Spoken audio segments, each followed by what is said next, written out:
Earlier this week, I talked to Michele Hansen of Geocodio on the Bootstrapped Founder Podcast.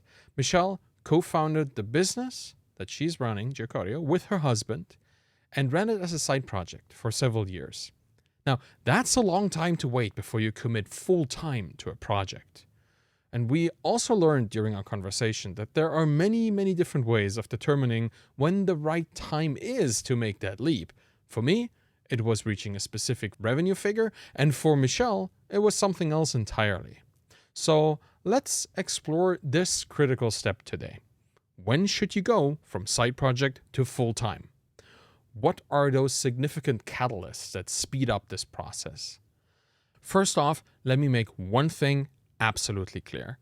In a world as volatile and unpredictable as building your own business, the ultimate decision of when to take this step is a result of dozens, if not hundreds of factors that you have to uniquely combine into one grand equation. No advice given will ever make this choice for you. It can only help you make a better decision. Unfortunately, some myths are constantly propagated that tend to distort this elaboration process. The concept of job security and the idea of validation guaranteeing results. There are two extremes on a scale of incredible nuance. And when people talk about job security, they usually mean that being an employee allows for long-term stability in your life. Once employed, losing a job is generally quite hard if you're not willfully negligent. So you're safe. Well, unless you're heading headfirst into recession, then even traditional companies and those with high margins tend to let people go. So are you safe? We're experiencing this in the tech industry right now, where giants like Twitter and Uber and even Meta, with all their juicy advertising money, are cutting their workforce significantly.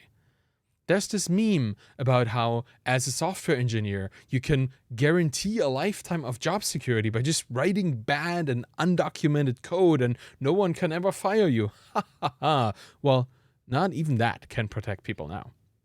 And that's because job security is a false promise. The only security lies in the enforceability of your contract, really, and that's usually something that you didn't even have much negotiating power when you signed it. So it's usually set up to protect you to the minimum required by your local labor laws while giving the employer as much freedom as possible. And also they have the lawyers. So whose security is it? And even if that imbalance of power wouldn't be enough, there is one giant misconception here in job security. With a single job, you have a non-diversified portfolio. If the job drops away, you have zero means of making a living immediately that could compensate for the loss of your job. And of course, you can always freelance or do part-time work, but that usually takes a while to get started, further delaying your entrepreneurial efforts. So this is pretty much the reason why people start building businesses and starting these side projects in the first place, hoping to turn them into big opportunities later down the road. And that's a good thing. Having an alternative way to make money helps you stabilize faster in those moments of change. It gives you options. And that's where we run into the other myth on the other side that may even do more damage than any perceived job security here. We're constantly told to validate when we first approach our side projects. And even I recommend this path a lot because I think any sign of potential success is a good thing for your project. But there is no such thing as a validated idea. No theory could ever be truly validated. All it takes is one undiscovered counterexample to invalidate it. So when I see founders believing that their validation efforts guarantee a successful business, it scares me for them. Because it's a dangerous assumption about any experiment, particularly one involving your life savings, to think that it's ever super validated. So between I'll be safe in my job forever and my business idea is a guaranteed success, there are clearly many different potential realities. And if you're smart and careful, you start your business experiment as a side project benefiting from the mostly reliable employment income that you may have, but then check more and more if your business idea flies on the side. So what does this look like? For indie businesses, there are really just two discrete metrics that allow for a somewhat realistic prognosis on if it flies. First one is, are you making money? And if so, how much do you make? And the second one is your customer base growing? And if so, is it reliable, the growth? You're looking for signs of traction in either, best both, of these metrics. And the easiest place to find traction is usually profitability.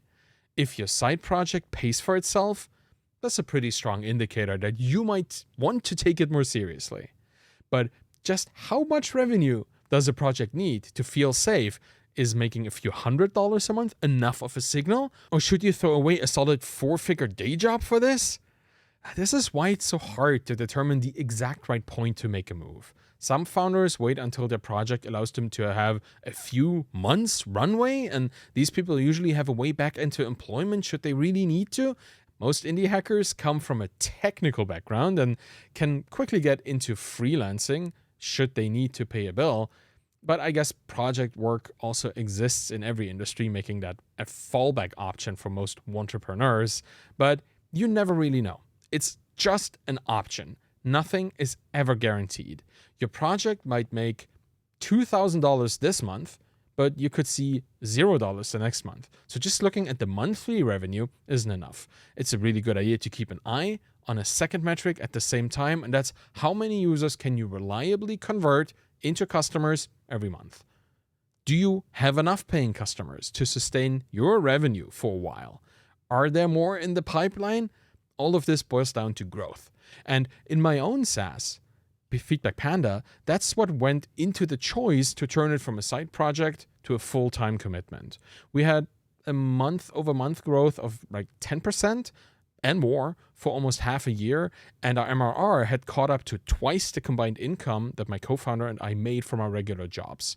Knowing that there was enough revenue with a margin for error and the growth trajectory that didn't just look like a fluke, that gave us the confidence to make a move. And for indie businesses, this choice of making a move is mostly about money in some form. The best kind of funding that you can have is undoubtedly customer funding, which means having paying customers who deliver the steady stream of revenue that exceeds your monthly costs. You're profitable. The benefit of a diverse customer base, in that case, is that churn of a single customer usually isn't a massive risk for your business. For freelancers and employees, losing a client or your employer is usually a disaster. Not as much a problem if you're having 200 paying customers from many different industries. Diversified risk is good for the side project main thing, transition as well. But getting access to other funding sources is a good catalyst too. It doesn't just have to be customers. If a venture fund decides to pump a few millions into your idea, or, and I would very much prefer that, a bootstrap or compatible fund like the Calm Company Fund hands over a mid-5-figure lump sum to accelerate your next projects without having to aim for hypergrowth at all costs, that's usually a good time to focus on your business.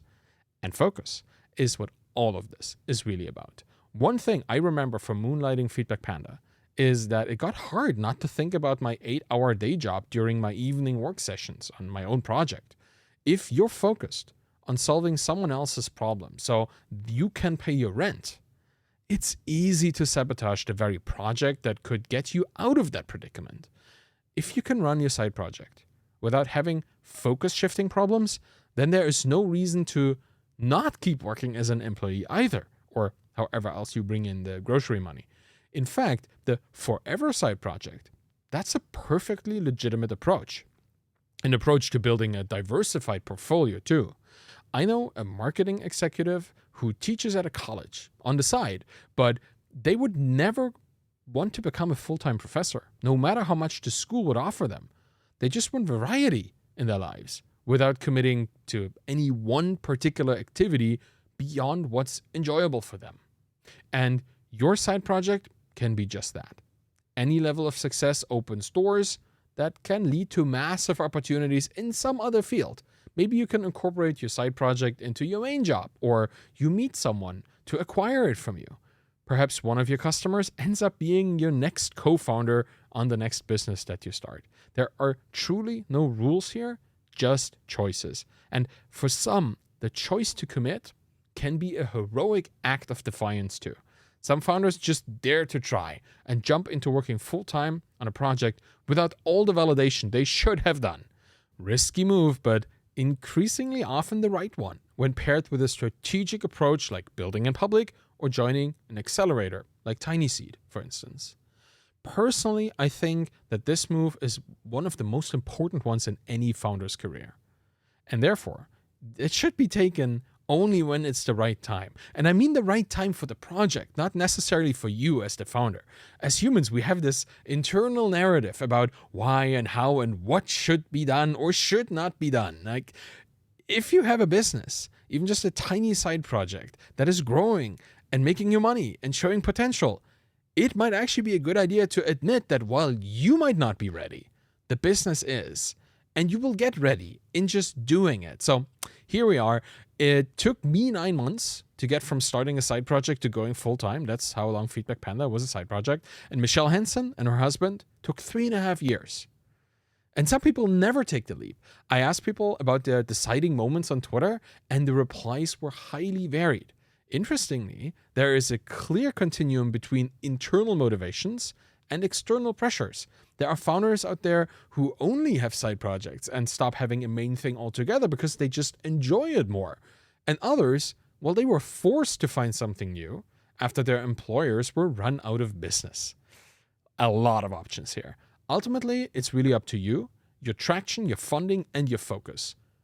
But it's your choice to make.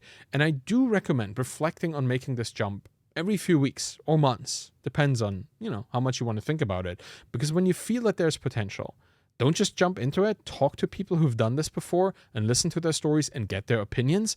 I know this situation is unique for everyone, but it often rhymes with the experiences of those who've done it before. Becoming a full-time founder, that's probably the best thing that I've ever did. And you should probably give it a try.